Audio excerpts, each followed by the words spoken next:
বান্দার বাঁচার উপায় আছে।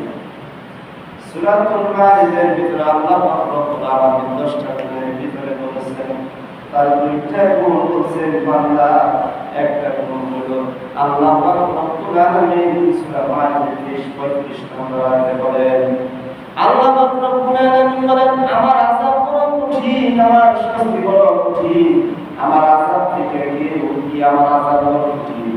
অন্তরের ভিতরে বিরক্ত হয়ে যায়, আল্লাহ পাক সম্পর্কে বান্দা জানে আল্লাহর আযাব বড় কঠিন, ভয়ভীত হয়ে যায় বান্দা। আল্লাহ পাক তারপরে 2 নম্বরে বলে, আমার আযাব কঠিন, আযাব থেকে রক্ষা পাওয়ার কোনো উপায় নাই বান্দা। কি বলছেন আল্লাহ? আমার আযাব থেকে রক্ষা পাওয়ার কোনো উপায় নাই। আমাদের চিন্তা করে দেখেন, সেই দিন যদি ইয়াউমুল কিয়ামতের ময়দানে বান্দারে যদি প্রশ্ন করে, বান্দা যদি প্রশ্ন করে, তোমার জীবনটা কোন সময় কোন কাজে লেগে গেছ, ওই প্রশ্নের উত্তর দিয়ে বান্দা দিতে পারবো, কোশ্চেনটাকে দিতে পারবো না। বান্দা হতভম্ব হয়ে যাবে, জীবনটা সারা জীবনটা কোন কাজে লেগে গেছ। উদাহরণস্বরূপ বোঝানোর জন্য আপনাদেরকে বলতেছি, বাজার দেবে আল্লাহ রাব্বুল আলামিন কুরআনুল কারীম সূরাতুল হাসরের আয়াত নম্বর 9 ভিতরে বলেছেন, ইয়া আইয়ুহাল্লাযীনা আমানু তাকুল্লাহ ওয়া তানজুর নাফসুম মা কাদ্দামাত ওয়াত্তাকুল্লাহা ইন্নাল্লাহা খাবীরুম বিমা তা'মালুন। আল্লাহ আয়াতে কারিমের ভিতরে বলেছেন, একটু মনোযোগ দিয়ে শুনেন। আল্লাহ রাব্বুল আলামিন বলেন, হে ইমানদারগণ, আল্লাহকে ভয় করো। তারপরে বলেছেন, আগামীকালের জন্য কি সঞ্চয় করেছ। তারপরে বলেছেন, ওয়াত্তাকুল্লাহা ইন্নাল্লাহা খাবীরুম বিমা তা'মালুন। তারপরে আল্লাহ বলেছেন, আবার ভয় করো, তুমি যা কিছু করো আমি সব কিছুই দেখি। তুমি যা কিছু করো আমি সব দেখি। দুনিয়ার সব কিছুর ফাঁকি দেওয়া যাবে, আমার ফাঁকি দেওয়া যাবে। এখন আসেন, সারা জীবন এই যে পশু পাখি বৃক্ষলতা, এই যে কোন দেখেন তার যে পরিবেশটা, আজকে হিংস্র প্রাণী দেখেন তার পরিবেশটা, মুসলমানের পরিবেশটা দেখেন, গরুর যে পরিবেশটা, কিছু কিছু পরিবেশ গরু, ছাগল, বেড়া, পক্ষী, এদের সাথে মানুষের কিছু এদের কোনো এবাদত দিক নেই। কিছু মানুষ আছে দুনিয়াতে আয়াত করে এবাদতের কাছেও তারা তাদের কাছে যায় না, জীবনটা এমনি এমনি কাটিয়ে যায়। এই জন্য আল্লাহ রাব্বুল আলামিন সূরাতুল জুমার ভিতরে বলেছেন, সিদ্দিকী নামাজ আদায় করে, আল্লাহ আদায় করে, সিদ্দিকী মসজিদে সিজদা দেয়, আল্লাহ বলেন সিজদা দেয়, আর যে সিজদা দেয় না, এই দুই ব্যক্তি আমার কাছে সমান না। কি বলেছেন? আল্লাহ বলেছেন।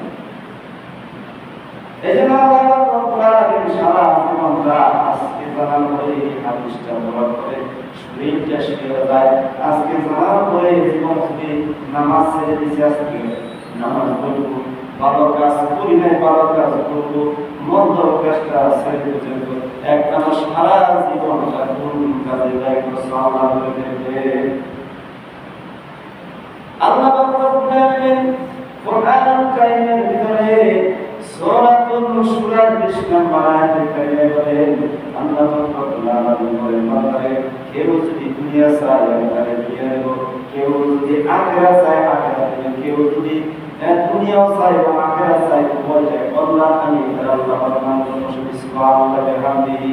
আমি দুনিয়ার একটা উদাহরণ আপনাদেরকে বোঝাইতেছি, বোঝানোর জন্য একটা দৃষ্টান্তমূলক ঘটনা আপনাদেরকে বলতেছি।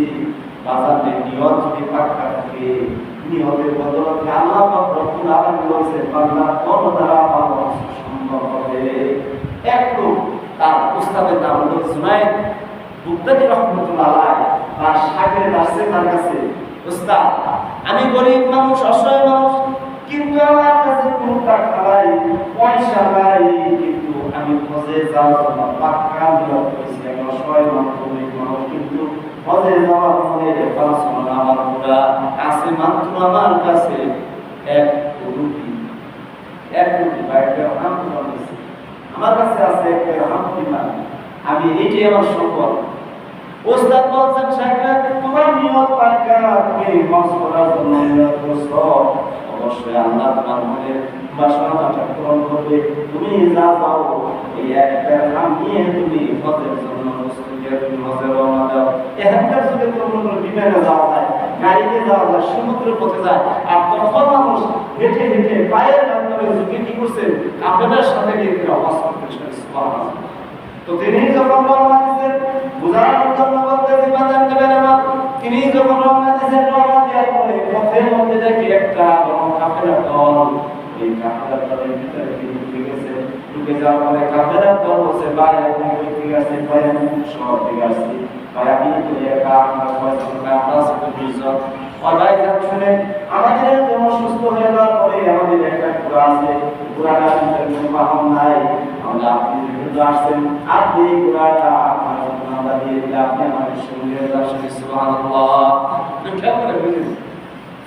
তখন কি করলেন, কাফেলার সাথে চলতে লাগলেন, চলতে চলতে এক পর্যায়ে বললেন, ভাই আপনার কোনো খানা খরচ করতে হবে না, আমরা 20 জন যে খানা খাবো, ওই 20 জনের ভিতরে আপনি আমাদের সাথে শরীক হয়ে খানা খাবেন। সুবহানাল্লাহ। দেখেন আল্লাহ কি করে, আল্লাহ নিয়ম যদি পাক্কা থাকে যে আমি আল্লাহ হুকুম মানবো, আমি মসজিদে প্রতি জুম্মার দিন যে জায়গায় থাকি না কেন, আমি জুম্মার নামাজটা মসজিদে পড়বো, আপনারা আল্লাহ পাই। সুবহানাল্লাহ। নিয়ত পাক্কা থাকতে হবে। কিতাবের ভিতরে প্রমাণ করে ওই ব্যক্তির খানা তার সাথে হলো 5 জন পরে যখন তিনি পুনরায় খাওয়ান দেশে ফিরতে লাগলেন, ফিরার পরে ওই যে 1 দিরহাম তার হাতের মধ্যে ছিল, ওই 1 দিরহাম নিয়ে তার উস্তাদের কাছে গেলেন। যাওয়ার পরে বললেন, উস্তাদ যে 1 দিরহাম নিয়ে আমি নিয়ত করেছি হজ করার পরে, ওই 1 দিরহাম এই যে দেখেন আমার হাতে রয়েছে। সুবহানাল্লাহ। এটা দেখেন নিয়ত যদি পাক্কা হন, তাহলে নিয়তের মধ্যে আল্লাহ রব্বুল আলামিন আপনার মনের আশা বাসনা পূরণ করবে। আর যদি নিয়ত আপনি করেন যে এরকম নিয়ত করব, বন্ধুর আড্ডায় বসে আপনাদের রোজ জীবনটাকে আপনি বাইকে নষ্ট করে দিতে পারেন। আলহামদুলিল্লাহ। এই জন্য সারা জীবন তুমি কোন কাজে ব্যয় করছো, আল্লাহ সেদিন তোমার উপর পেটে জবাব দিবে। আমার কথা হাদিসে রাসূলুল্লাহ বলেছেন, সেই দিন ওই প্রকার লোক সারা জীবন খেলাইছ, কোনদিন পশু পাখি তার কোনো ইবাদত নাই, তার খাওয়া দুধের তুমি ওই রকমের খাওয়াইছ, ওই রকম তোমার সেই দিন দিব, তার তো হিসাব হবে না, তোমার হিসাব হবে।